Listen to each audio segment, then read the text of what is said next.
Hello అందరికీ today recipe వచ్చేసి తలకాయ కూర అండి. ఎలా చేయాలో చూపిస్తాను.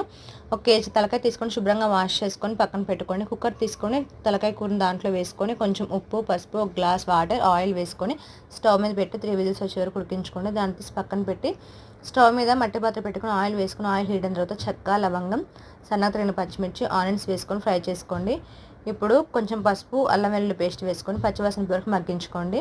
మనం ముందుగా ఉడికించుకున్న తలకాయ కూరను కూడా వేసుకొని కలుపుకొని టేస్ట్ సరిపడా ఉప్పు, కారం వేసి ఒకసారి కలుపుకొని మొత్తం అంతా మనం ముందుగా ఉడికించుకున్న తలకాయ కూర వాటర్ ఈ గ్లాస్తో ఒక గ్లాస్ వాటర్ వేసి మూత పెట్టి గ్రేవీ కన్సిస్టెన్సీ వచ్చే వరకు ఉడికించుకోండి. ఇప్పుడు కొంచెం పుదీనా వేసుకొని కర్రీ అనేది గ్రేవీ కన్సిస్టెన్సీ వచ్చిన తర్వాత కొంచెం కొబ్బరి పొడి, గరం మసాలా, ధనియా పౌడర్ వేసుకొని కొత్తిమీరతో గార్నిష్ చేసుకుంటే మన తలకాయ కూర రెడీ అయిపోతుందండి. మీరు ఒకసారి ట్రై చేసి ఎలా వచ్చిందో కమెంట్ చేయండి. మరిన్ని ఇలాంటి వీడియోస్ కోసం నా ఛానల్ సబ్స్క్రైబ్ చేసుకోండి. Thank you.